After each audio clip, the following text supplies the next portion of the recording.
사사기 세 번째 시간 되겠습니다. 구약 연구로는 46번째 시간 되겠습니다. 사사기 오늘은 기드온 사사에 대해서 생각해 보기를 원합니다. 기드온 사사는 6장에서 8장 사이에 나오는데요. 오늘은 6장을 중심으로 살펴보기를 원합니다. 먼저 이 미디안에 대해서 좀 살펴봐야 되는데요. 저번에 말씀드린 대로 이 사사기 안에서는 7번 그렇게 사이클이 나와서 하나님을 떠나고 우상 섬길 때 하나님께서 징계를 하시고, 징계할 때 이제 주위에 있는 그 민족들을 들어서 이스라엘 백성들을 압제하게 되는데 견딜 수가 없지요. 뭐 1, 2년도 아니고 오랜 기간 동안 그렇게 고통을 주니까 이 백성들이 그 징계에 이제 견디지 못하여서 하나님 앞에 부르짖으며 하나님께서 사사를 보내셔서 건져주시는 그런 내용이 계속해서 반복되고 있습니다. 오늘 3절 4절에 보면 거기 미디안이 등장을 하는데요. 우리 3절을 다 같이 읽겠습니다. 이스라엘이 파종한 때면 미디안 사람, 아말렉 사람, 동방 사람이 치러 올라와서 진을 치고 가사에 이르도록 토지 소산을 멸하여 이스라엘 가운데 식물을 남겨두지 아니하며 양이나 소나 나귀도 남기지 아니하니. 아멘. 이 미디안이 등장을 하는데 연합군을 형성하여서 이스라엘을 치게 되는데요. 지도를 보시면 아시겠습니다만 미디안은 저번에 우리가 다 공부했죠. 시나이 그 반도 홍해가 세모로 그렇게 되어 있으면 그 홍해 바다 옆에 미디안 저렇게 동그라미 되어 있습니다. 이 미디안 족속들은 창세기 25장에 나오는 대로 아브라함이 이 아내 사라가 세상을 23장에 기록에 보면 세상을 떠나지요. 그 뒤에 이제 아들 이삭을 장가 보내고 25장에 보면은 후처를 낳게 됩니다. 이름은 그두라. 아브라함과 그두라 사이에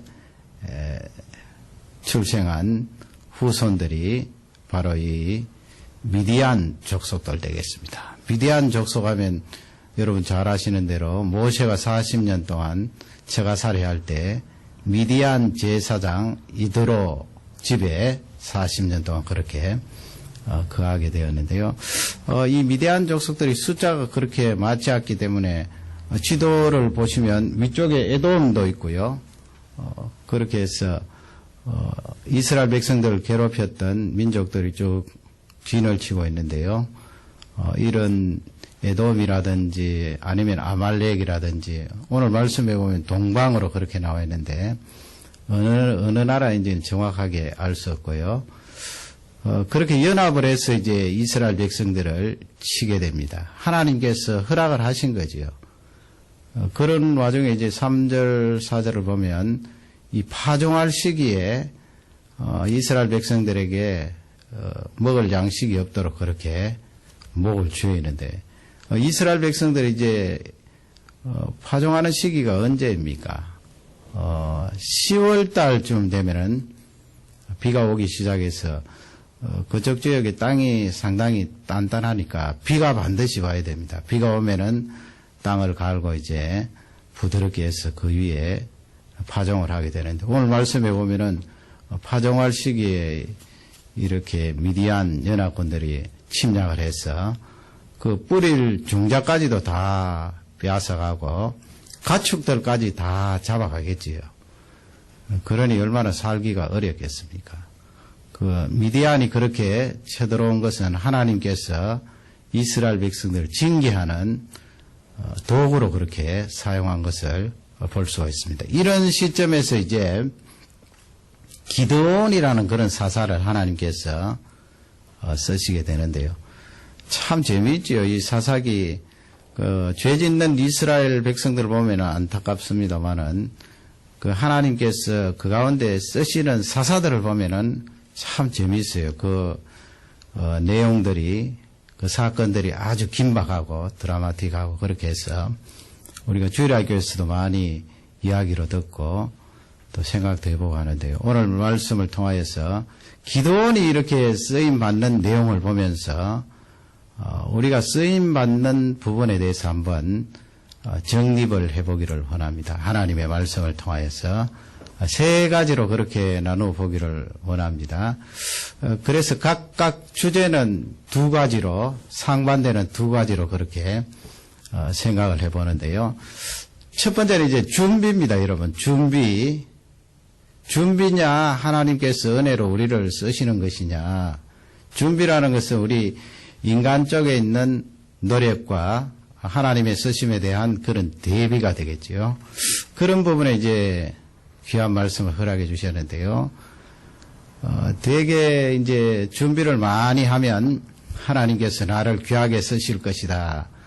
그렇게 사람은 생각하지요. 그게 또, 성경 역사를 쭉 보면은 잘 준비된 종들이 귀하게 쓰임받는 그런 예들을 볼 수 있기 때문에 준비를 잘하면 하나님께서 나를 귀하게 쓰실 것이다. 그렇게 생각을 합니다. 그러나 그 생각 속에 이제 우리가 진단해 볼 것은 준비를 잘하면 이 말씀은 내가 노력하고 잘 단련하면 하나님께서 준비한 나를 맞추어서 쓰십시오 하는 그런 주장이 들어갈 수가 있습니다. 그런 부분에 대해서 우리가 이 기도원의 쓰심을 보면서 다시 한번 생각해보고 우리 자녀들도 앞으로 귀하게 쓰임을 받아야 되는데 그런 부분에 성경적인 그런 입장을 살펴볼 필요가 있습니다. 이 말씀은 이제 우리 사람이 해야 될 노력이라든지 책임이라든지 또 나에게 주어진 시간들을 활용하여서 하나님 나라를 위하여 잘 다듬는 그런 것을 무시하라는 말씀은 절대 아니에요.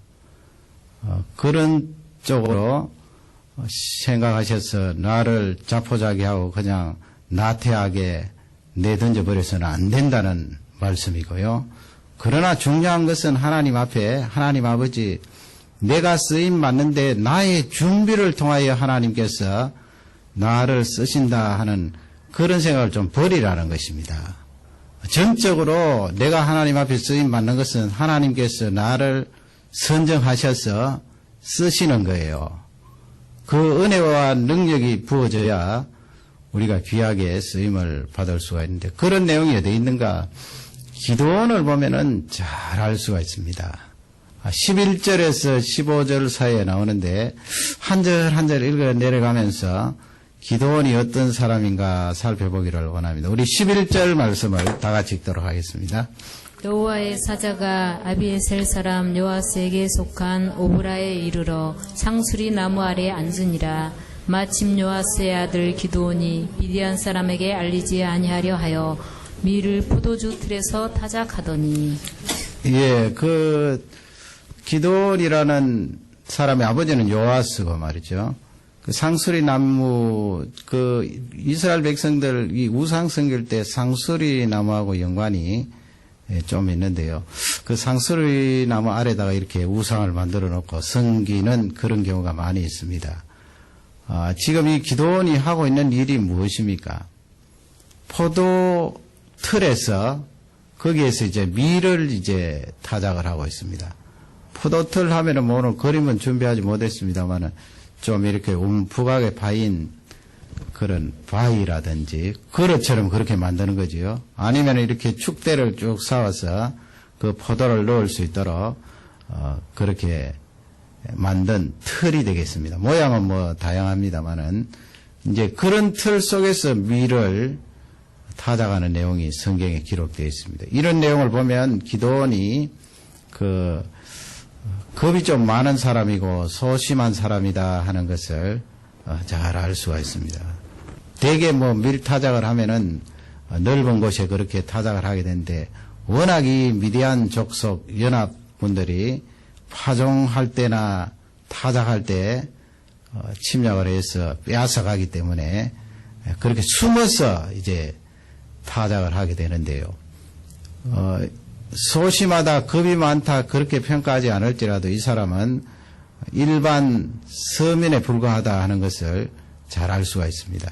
하나님께서 이스라엘 백성들을 구원하기 위하여서 그것도 막강한 미디안 연합군을 대항하기 위해서는 이 칼싸움도 잘하고 또 병법도 알고 몸도 튼튼하고 용기도 있고 그런 사람들을 골라서 쓰실 것 같지만 우리 생각은 그렇다는 것입니다. 그러나 하나님께서 이 기도원을 사용하실 때 이 기도원이라는 사람은 그런 사람이 아니라 하는 것을 성경은 우리에게 잘 알려주고 있습니다. 숨어서 타작할 정도로 이렇게 농사 짓는 사람이니까 병법의 이치를 잘하는 사람도 아닐 거고 또 무술을 잘하는 사람도 아님에 틀림이 없습니다.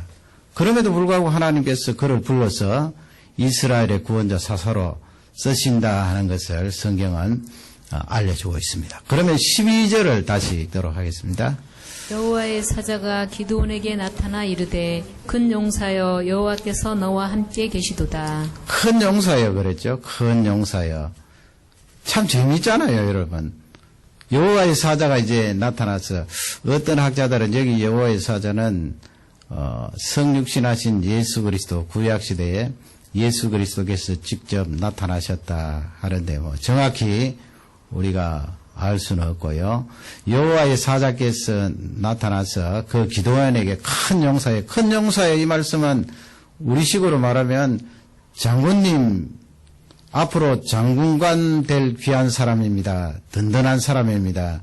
그렇게 격려하는 내용이 되겠습니다. 그러면 여러분 곰곰이 한번 생각해 보시기 바랍니다. 앞쪽의 내용을 보면 그냥 밀을 가지고 농사지어서 타작하는 일반 서민, 농민에 불과하고 그것도 용기가 좀 부족하여서 포도주 틀에 들어가서 숨어서 타작하는 기도원을 볼 때 과연 그것이 적합한 표현입니까? 용사여, 그것도 큰 용사여 그렇게 격려를 하는데 하나님을 의지하면 그렇게 큰 용사가 된다 하는 하나님의 사자의 선포가 되겠습니다. 그러니 여러분 우리에게 적용을 하면 하나님께서 역시 나와 함께 하신다면 나도 역시 큰 용사가 될 수 있다. 그렇게 적용하실 수가 있겠지요. 어떻게 보면 내가 열심히 준비해서 큰 용사가 되는 것이 아니고 하나님께서 나를 지목하여 쓰시면 큰 용사가 된다 하는 그런 말씀이 되겠습니다. 13절 보면은 또 우리가 의아해할 수 있는 그런 내용이 나오는데요. 우리 13절을 다 같이 읽겠습니다. 기드온이 그에게 대답하되 나의 주여 여호와께서 우리와 함께 계시면 어찌하여 이 모든 일이 우리에게 미쳤나이까. 또 우리 열조가 일찍 우리에게 이르기를 여호와께서 우리를 애굽에서 나오게 하신 것이 아니냐 한 그 모든 이적이 어디 있나이까. 이제 여호와께서 우리를 버리사 미디안의 손에 붙이셨나이다. 그 내용을 보면은 이 기도원의 영적인 상태를 알 수 있겠지요. 그 영적인 상태를 속으로 한번 진단해 보시기 바랍니다. 영적으로 아주 성령 충만하여서 하나님을 향하여서 그렇게 정확하게 지금 시대를 분별하고 있는 사람입니까? 아니에요. 13절 말씀 보면은 그는 영적으로 분별력이 없는 사람이에요. 왜냐하면 이스라엘 백성들이 지금 우상이 가득하여서 바알과 아세라를 섬기고 하나님은 잊어버렸는데 지금 기드온이 하는 말이 하나님께서 우리를 저 이집트 땅에서 건져내셔서 이렇게 이곳까지 인도해 주셨는데 왜 이와 같은 고통을 주시는지 모르겠다. 그렇게 하나님의 사자에게 이야기를 하고 있잖아요. 그러면 이 기드온은 이스라엘 백성들이 왜 그렇게 미디안을 통하여서 고통을 당하나 그것을 정확하게 진단하지 못하는 거예요. 그런데 하나님께서 그를 부르셔서 큰 용사여 말씀하시고 그를 지금 사용하시려고 그렇게 하고 있는 것입니다. 그러면 여러분 우리나 기드온이나 크게 다를 바가 없고 우리는 물론 신약 시대에 살지만은 성령 하나님의 능력을 의지해서 어떻게 보면은 우리보다 조금 더 영적으로 둔감하지 않나 그렇게 생각해 볼 수도 있어요. 그렇게 우상을 많이 섬기면서 이스라엘이 고통당하는 그것을 보고 정확하게 영적으로 진단을 하지 못한 사람이에요. 그럼에도 불구하고 하나님께서 그를 부르셔서 쓰신다 하는 것을 볼 수가 있고요. 14절을 또 읽겠습니다. 14절입니다. 여호와께서 그를 돌아보아 가라사대 너는 이 내 힘을 의지하고 가서 이스라엘을 미디안의 손에서 구원하라. 내가 너를 보낸 것이 아니냐. 하나님께서 이제 여호와 사자께서 기도원에게 직접적으로 말씀하지요. 내 힘을 의지하여. 거기 내 힘은 하나님께서 너에게 부어주시는 힘, 그 힘을 의지하여서 이스라엘 백성들을 미디안의 손에서 구원하라. 그렇게 말씀하시는데 15절에 가면은 역시 어떻게 대답을 하는가 하면 15절에 우리 15절을 다 같이 읽겠습니다. 기드온이 그에게 대답하되 주여 내가 무엇으로 이스라엘을 구원하리이까. 보소서 나의 집은 므낫세 중에 극히 약하고 나는 내 아비 집에서 제일 작은 자니이다. 예, 극히 약하고 그 단어가 있고 또 아비 집에서 제일 작은 자입니다. 뭐 이렇게 말한 사람이 군데군데 있긴 있었어요. 그러면 이 기드온이 겸손하여서 하나님 앞에 그렇게 고백을 하였나? 이런 것은 겸손은 아니겠지요. 무엇입니까? 사실 그대로 이야기한 거예요. 왜냐하면 이 기드온이 므낫세 지파 가운데 한 사람인데 잘 아시는 대로 요셉 아래 두 아들이 있었는데 첫 번째가 므낫세고 두 번째가 에브라임 아니에요. 그러나 야곱이 반대로 그렇게 축복을 하여서 므낫세가 동생이 되고 에프라임이 장자가 되는 거예요. 그 축복 순서상은 그렇게 되었는데 에브라임이 훨씬 강성하고 므낫세는 약한 지파가 되었습니다. 지금 이 기드온이 그런 작은 지파, 므낫세 지파 가운데도 나는 약한 사람이고 또 내 아버지의 가문 가운데서도 작은 사람입니다. 어떻게 미디안을 제압하고 이스라엘 백성들을 구원할 수가 있겠습니까?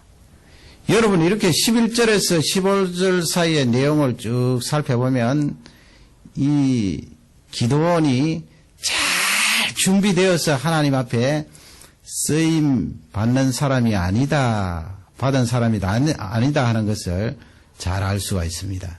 그래서 이 말씀을 통하여 우리가 기도하면서 꿈과 비전을 하나님께서 주시면 그 일을 놓고 열심히 노력하고 준비를 해야 되겠지만은 근본적으로 우리 속에 있는 중심은 무엇인가 하면 하나님 내가 잘 준비하여서 하나님이 쓰실 때 귀하게 쓰임 받겠습니다. 그런 태도는 좀 버리라는 거예요.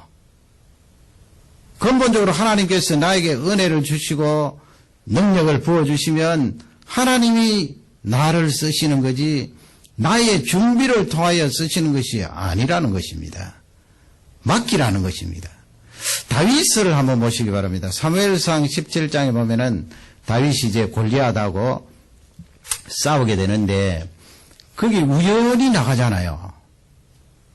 아버지의 심부름으로 이제 형님들 3명 전쟁터에 있는데 그 안부를 물어보고 여기에 먹을 것을 갖다 주라 해서 이 다윗이 들판에서 양을 치다가 이제 전쟁터로 나가게 되는데 그 전쟁터에 나갔다가 골리앗의 말을 듣고 이제 싸우게 되는데 결국은 승리를 거둔 주요 무기는 뭐였습니까? 물맷돌이었습니다. 물맷돌. 뭐 어떻게 보면은 다윗이 양을 칠 때 물맷돌을 열심히 던졌기 때문에 그 물맷돌을 잘 준비하여서 골리앗을 무찌른 것 아닌가? 아니에요. 그것은 다윗이 현실의 삶 가운데 양을 잘 치기 위해서 거기에 집중하다가 보니까 물맷돌 던지는 솜씨가 능숙하고 늘었다는 것이지 근본적으로 골리앗과 싸우기 위해서 전쟁에 나가기 위해서 준비한 사람은 아니라는 거예요. 우연히 나갔어요. 심부름으로. 그리고 나가던 그날이 골리앗과 맞닥뜨린 그런 싸움의 현장이 되었던 것입니다. 그러므로 오늘은 이 말씀을 통하여 하나님 아버지 내가 쓰임 받는데 나의 준비가 중요한 것이 아니고 하나님께서 나를 붙드셔서 쓰는 그것이 중요합니다 하는 것을 꼭 잊지 마시기 바랍니다. 대개는 이제 나이가 이렇게 들고 신앙생활 한 지 세월이 많이 흐르면 내 나이에 무엇을 하겠나 그렇게 생각해요. 그렇게 말할 때 그 중심 속에는 내가 이렇게 준비가 지금까지 오래 살았지만 준비가 되지 않은 사람인데 어떻게 하나님의 일을 감당할 수 있나 그런 뜻이 포함되어 있잖아요. 오늘 말씀을 통하여 그런 생각까지도 하나님 앞에 맡기면서 내 준비에 달려있는 것이 아니고 하나님께서 지금이라도 나를 붙드시고 쓰시면 기도원같이 귀하게 쓰임받을 수 있으리라. 그런 확신을 가지고 하나님께로 문을 활짝 열으라는 거예요. 여러분 그게 맞는 말씀 아닙니까? 성령님을 의지하면서 하나님 아버지 내가 비록 준비는 잘하지 못했을지라도 어떻게 보면 인생을 돌아보면서 후회스러운 그런 내용들이 많을지라도 지금이라도 하나님을 향하여 문을 활짝 엽니다. 하나님께서 나를 사용하시고 준비하지 못한 그 구석구석은 하나님의 능력으로 채워주십시오. 그렇게 열으라는 거예요. 그게 복음이거든요. 하나님을 향하여 이 기도원의 예를 보면서 내 준비보다도 더 능력이 많으신 하나님의 은혜와 능력의 손길이 있음을 꼭 잊지 마시기를 바랍니다. 두 번째 이제 우리가 기도원을 통하여 생각해 볼 것이 있습니다. 그것은 이제 25절에서 28절 사이에 나오는 말씀인데요. 이제 이것도 비슷합니다만은 나의 능력이냐 아니면 결단이냐 그 부분이에요. 하나님께서 나를 쓰실 때 내가 가지고 있는 어떤 능력이냐 아니면 내가 하나님의 말씀을 듣고 결단하고 실행에 옮기는 그것이냐 그 부분에 대해서 우리가 생각해 볼 필요가 있는 것입니다. 25절 26절을 다 같이 읽도록 하겠습니다. 이날 밤에 여호와께서 기드온에게 이르시되 내 아비의 수소 곧 7년 된 둘째 수소를 취하고 내 아비에게 있는 발의 단을 헐며 단 곁에 아세상을 찍고 또 이 견고한 성 위에 내 하나님 여호와를 위하여 규례대로 한 단을 쌓고 그 둘째 수소를 취하여 내가 찍은 아세라 나무로 번제를 드릴지니라. 아멘. 주요 내용은 하나님께서 이제 그 기도원 주위에 있는 바알과 아세라, 아스도롯 우상을 찍으라는 거예요. 그 뭐 아세라라든지 아스도롯은 나무 우상이잖아요. 그 나무 우상을 찍어서 그걸 태워서 나에게 번제로 드릴 때 그 속에 태워버려라 하는 그런 명령인데 그 말씀에 보면 이제 그 아버지가 그 동네 그리고 자기 집에 이렇게 우상을 주관하는 그런 사람이다 하는 것이 간접적으로 나와 있습니다. 나중에 보면은 동네 사람들이 이 기도원이 바알 우상들을 다 깨뜨렸을 때에 아버지를 향해서 그렇게 항의를 하거든요. 아마 이 기도원의 아버지가 그 동네 우상을 지키고 주관하고 책임진 그런 사람으로 보면 되겠습니다. 그리고 직접 그의 아버지도 우상에 관여하고 또 우상을 섬겼던 그런 사람으로 보면 되겠습니다. 보세요. 이렇게 우리가 어떻게 보면은 아주 정결하고 바알에게 무릎 꿇지 않은 그런 사람들을 하나님께서 다 준비해 두셨다가 하나님께서 기도원을 무찌르고 이스라엘 백성들을 구원할 때 그런 사람을 가려 뽑아서 사용하실 수도 있겠지만은 기도원의 예는 그렇지 않다는 거예요. 자기 집안이 우상으로 가득하고 기도원 자신도 그 옆에 우상을 두고 우상을 섬기면서도 왜 이스라엘이 이렇게 고통을 당하는지 알지 못하였던 사람이에요. 그러니 여러분 이 말씀은 간접적으로 하나님 앞에 내가 쓰임받는데 나의 능력을 보고 하나님께서 쓰시지 않는다 하는 것을 알 수가 있어요. 능력이 많은 사람 하나님께서 더 귀하게 쓰시고 나의 능력이 적은 사람을 적게 쓰시는 그런 경우가 아니라 하는 것을 우리에게 잘 알려주고 있습니다. 나의 능력보다도 더 중요하고 앞서야 될 것은 결단이에요, 결단. 하나님과 반대되는 것이 있으면, 싫어하는 것이 있으면 잘라내버리는 거예요. 그렇기 때문에 하나님께서 이 기드온에게 첫 번째 시킨 것이 그거예요. 너희 동네에 있는 우상을 찍어버려라. 그리고 태워서 번제로 드릴 때 불 속에 집어넣어버려라. 제거하라는 말씀 아니에요. 그게 이제 쉬운 일이 아니에요. 아버지가 동네에 있는 우상들을 주관하고 있고 또 아버지의 책임도 있고 자기 자신도 우상을 섬기고 있는데 하나님께서 그것을 제거하라. 그런데 지금 우리 생각이야 단번에 제거할 수 있을 것 같지만은 지금 상황을 보세요. 이스라엘 백성들이 그 우상에 깊이 빠져 있었기 때문에 그렇게 제거한다는 것이 쉬운 일이 아니에요. 그렇기 때문에 하나님 앞에 우리가 귀하게 쓰임 받는 것은 나의 재능보다도 하나님의 말씀을 내가 받고 명령이 떨어졌을 때 그것을 제거해버리고 단호하게 하나님 앞으로 돌아서는 그것이 귀하다는 거예요. 그것이 하나님 앞에 쓰임 받는데 더 중요한 요건이라 하는 것을 우리에게 잘 알려주고 있습니다. 그러면 27절, 28절을 다 같이 읽겠습니다. 이에 기드온이 종 열을 데리고 여호와의 말씀하신 대로 행하되 아비의 가족과 그 성읍 사람들을 두려워하므로 이 일을 감히 백주에 행하지 못하고 밤에 행하니라. 성읍 사람들이 아침에 일찍이 일어나 본즉 바알의 단이 회파되었으며 단 곁에 아사라가 찍혔고 새로 쌓은 단 위에 그 둘째 수소를 들였는지라.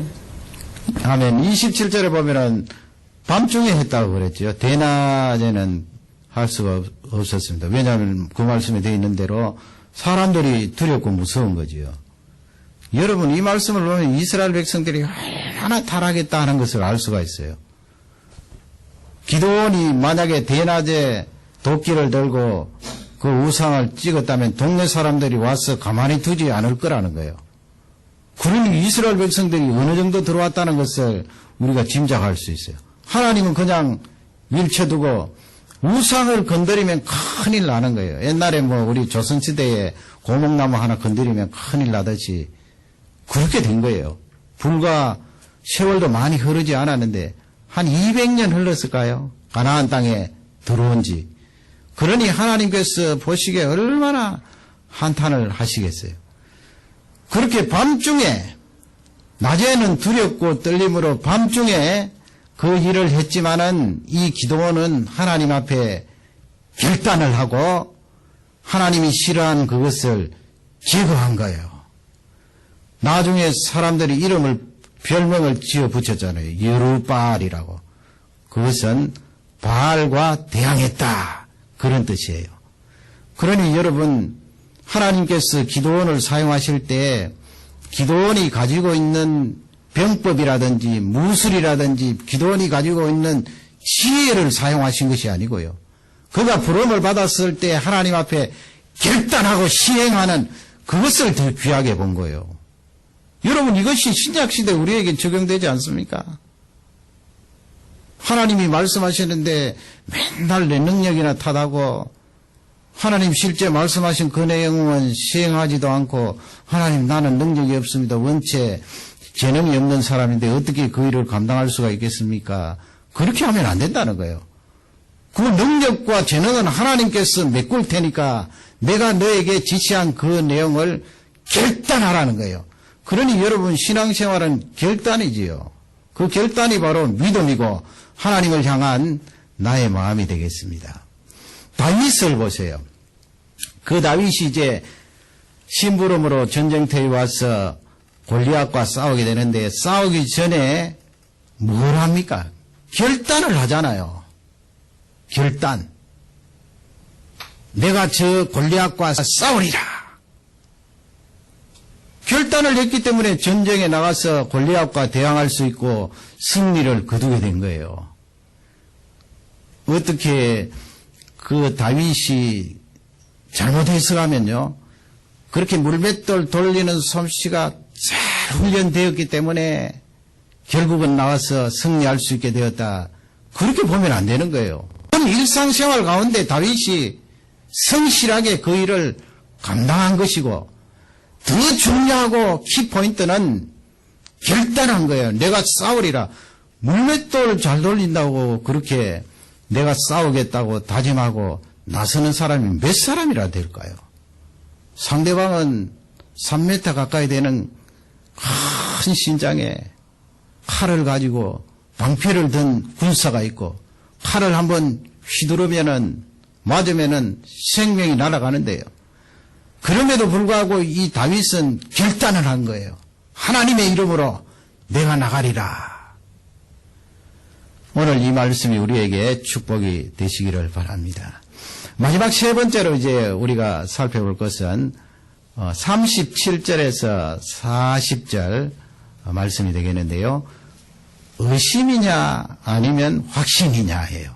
의심이냐 확신.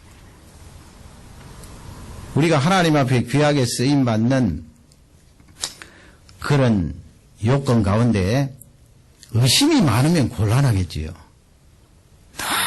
늘 흔들리고 회의적인 생각을 하고 그렇게 하면 하나님께서 어떻게 쓰시겠습니까?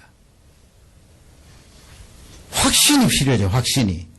하나님께서 이 일을 나에게 주셨고 이 일을 할 때 하나님께서 나에게 능력을 계속해서 부어주시고 은혜를 주시고 하나님이 나와 함께 하신다는 그 확신이에요.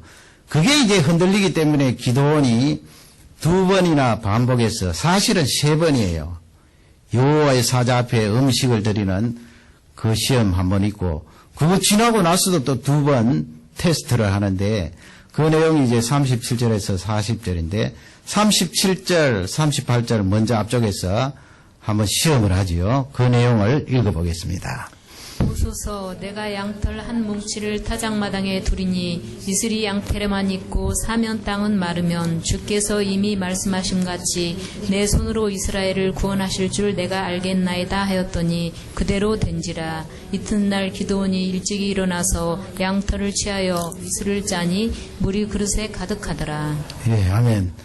그 시험의 내용이 무엇입니까? 이스라엘 나라는 비는 적지만은 밤에 이슬은 많이 내리잖아요. 그 이슬 때문에 곡식들이 잘 되고 하는데 낮에 또 햇볕이 쨍쨍하니까 과일이 잘 되고 그렇게 해요. 그 이 기도원이 이제 그 양털 뭉치를 가져다가 하나님 앞에 그렇게 기도를 하죠. 내가 이 땅 위에다가 양털 뭉치를 놓아둘 텐데 하나님께서 이 양털 뭉치에는 이슬이 많이 내려서 푹 젖게 하시고 땅에는 바짝 마르게 해주십시오. 그 성경이 어떻게 되어 있어요? 그대로 되리라 했잖아요. 다음날 기도원이 보니까 땅은 바짝 말라 있는데 양털 뭉치는 물기가 줄줄 흘러요. 그래서 짰더니 그래서 당겼다 하는 그런 내용이 되겠습니다. 이 첫 번째 테스트를 가지고 확신이 꽉 차지 않는 거예요. 그래서 기도원이 39, 40절에 가서 한 번 더 하나님 앞에 시험을 하는데 우리 하나님이 참 좋으신 분이지요. 그렇게 여호와의 사자를 보내셔서 말씀을 주시고 또 반석 위에서 음식을 태우는 기적도 드러내 주시고 또 양털에 물이 흐르는 그런 증거도 보여주시고 그렇게 하셨는데 이 기도원이 끝까지 또 테스트를 하는 거예요. 테스트를 했다는 것은 그 마음속에 확신이 적었다는 거죠. 내가 이스라엘을 구원할 사사가 맞다. 하나님이 나를 세우셨다는 그 확신이 적다는 거예요.